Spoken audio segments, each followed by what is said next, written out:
வணக்கம். வடிவியல் அதாவது ஜியாமெட்ரி எவ்வளோ ஒரு அழகான விஷயம்னு என்னைக்காவது யோசிச்சு பார்த்திருக்கீங்களா? குறிப்பா வட்டங்கள், அதுக்குள்ள ஒரு தனி உலகமே இருக்கு. அதோட விதிகள், அதாவது தேற்றங்கள், நம்ம லாஜிக்கோட பீக்னே சொல்லலாம். சரி வாங்க, இன்னைக்கு நாம இந்த வட்டங்களோட ரொம்ப முக்கியமான அதே சமயம் இன்ட்ரெஸ்டிங்கான சில தேற்றங்களை ரொம்ப சிம்பிளா புரிஞ்சுக்க முயற்சி பண்ணலாம். நம்ம இந்த பயணத்தை ஒரு சின்ன வரலாற்று பின்னணியோட தொடங்கலாம். இவரை பாருங்க, இவர்தான் பிரம்மகுப்தர், ஒரு மிகப்பெரிய இந்திய கணித மேதை. நாம இன்னைக்கு படிக்க போற இந்த வட்டங்களை பத்தின விஷயங்களுக்கு பல நூற்றாண்டுகளுக்கு முன்னாடியே அவர் ஒரு அடித்தளம் போட்டிருக்காருன்னு சொன்னா ஆச்சரியமா இருக்குல்ல? ஜியாமெட்ரியில நம்மளோட மரபு எவ்வளவு பழமையானது, எவ்வளவு ஆழமானதுன்னு இது காட்டுது. இன்னைக்கு நம்மளோட பயணம் எப்படி இருக்க போகுதுன்னா, முதல்ல வட்டங்களை பத்தி ஒரு சின்ன அறிமுகம், அப்புறம் நாண்கள் தொடுகோடுகள்னா என்னன்னு பாப்போம். அதுக்கப்புறம் ரொம்ப முக்கியமான மாற்று வட்டத்துண்டு தேற்றம், அப்புறம் வட்ட நாற்பக்கங்கள். கடைசியா இது எல்லாம் ஒன்னோட ஒன்னு எப்படி கனெக்ட் ஆகுதுன்னு பார்க்க போறோம். ரெடியா? வாங்க ஆரம்பிக்கலாம். சரி, முதல் பகுதி வட்டங்களின் அறிமுகம். ரொம்ப பேசிக்ஸ்ல இருந்து ஆரம்பிச்சு மெதுவா தேற்றங்களுக்குள்ள போலாம். அடுத்ததா பகுதி 2, நாண்கள் மற்றும் தொடுகோடுகள். இதெல்லாம் தான் வட்டங்களோட ரொம்ப ரொம்ப அடிப்படையான விதிகள். முதல்ல நாண், அதாவது கார்டுனா என்ன? ரொம்ப சிம்பிள். ஒரு வட்டத்து மேல இருக்கிற ஏதாவது 2 புள்ளியை நீங்க ஒரு கோடு போட்டு சேர்த்தீங்கன்னா அதுக்கு பேரு தான் நாண். ஒருவேளை அந்த கோடு வட்டத்தோட மையம் வழியா போச்சுன்னா என்ன ஆகும்? அதுக்கு பேரு விட்டம், அதாவது டயமீட்டர்.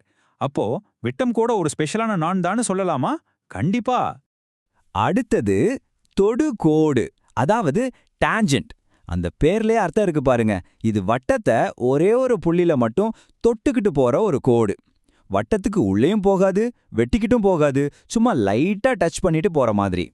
அந்த டச் பண்ற புள்ளிக்கு பேரு தொடு புள்ளி. இப்போ நாம ஒரு முக்கியமான விதிக்கு வரோம். ஒரு தொடுகோடும் அந்த தொடுப்புள்ளியில இருந்து வட்டத்தோட மையத்துக்கு வரையப்படுற ஆரமும், அதாவது ரேடியஸும் எப்பவுமே செங்குத்தா இருக்கும். சிம்பிளா சொன்னா, அது ரெண்டும் சந்திக்கிற இடத்துல கரெக்டா 90 டிகிரி கோணம் உருவாகும். இது பார்க்க சிம்பிளா இருந்தாலும் நிறைய சிக்கலான கணக்குகளை தீர்க்கறதுக்கு இது ஒரு மாஸ்டர் கீ மாதிரி. இந்த படத்தை பாருங்களேன். இந்த தேற்றம் எவ்வளோ அழகா விளக்கப்பட்டிருக்குன்னு. வட்டத்தோட மையம் ஓல இருந்து தொடுபுள்ளி ஏக்கு வரையப்படுற ஆரம் ஓயே அந்த தொடுகோடு பிசிக்கு சரியா செங்கோணத்துல இருக்கு. இந்த 90 டிகிரி கோணம் தான் இங்கே ஹீரோவே. இந்த ஒரு சின்ன விதி பல பெரிய கணக்குகளுக்கு விடையை கொடுக்கும். இப்போ இன்னொரு இன்ட்ரெஸ்டிங்கான விதி. வட்டத்துக்கு வெளியில ஒரு புள்ளி இருக்குன்னு வச்சுக்குவோம். அந்த ஒரு புள்ளியிலிருந்து வட்டத்துக்கு 2 தொடுகோடுகள் வரைஞ்சா அந்த 2 கோடுகளோட நீளமும் எப்பவும் சமமா தான் இருக்கும். ஒரு புள்ளியிலிருந்து வட்டத்துக்கு 2 கைகள் நீள்ற மாதிரி நினைச்சுக்கோங்க. ரெண்டும் சம தூரத்துல தான் வட்டத்தை தொடும். சரி, இப்போ பகுதி 3, மாற்று வட்டத்துண்டு தேற்றம். இப்போ நாம பார்க்க போறதுதான் இந்த முழு அத்தியாயத்தோட ஹீரோ. இது ஜியாமெட்ரியில ஒரு ரொம்ப ரொம்ப பவர்ஃபுல்லான தேற்றம். வாங்க, இது என்ன சொல்லுதுன்னு டீட்டெயிலா பார்க்கலாம்.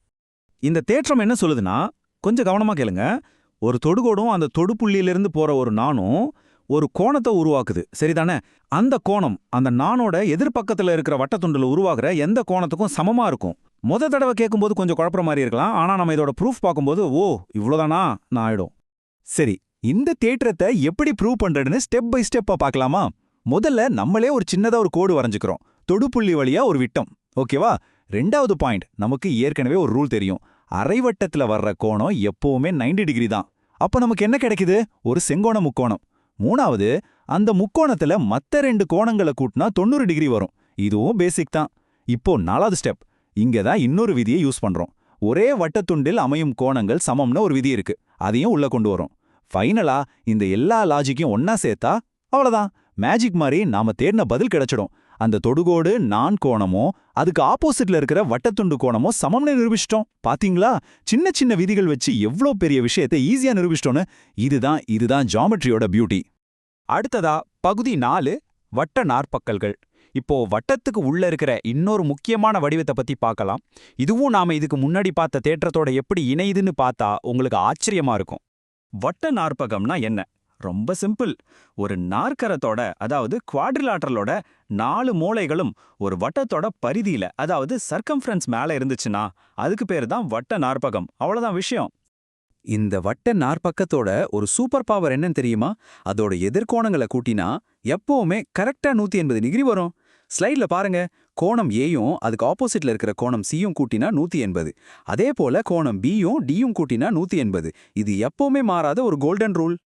இப்போதான் ஒரு சின்ன ட்விஸ்ட். நாம தனித்தனியா பார்த்த இந்த வட்ட நாற்பக்க விதியும் மாற்று வட்டத்துண்டு தேற்றமும் ஒண்ணுக்கொன்னு ரொம்ப நெருக்கமா சம்பந்தப்பட்டது.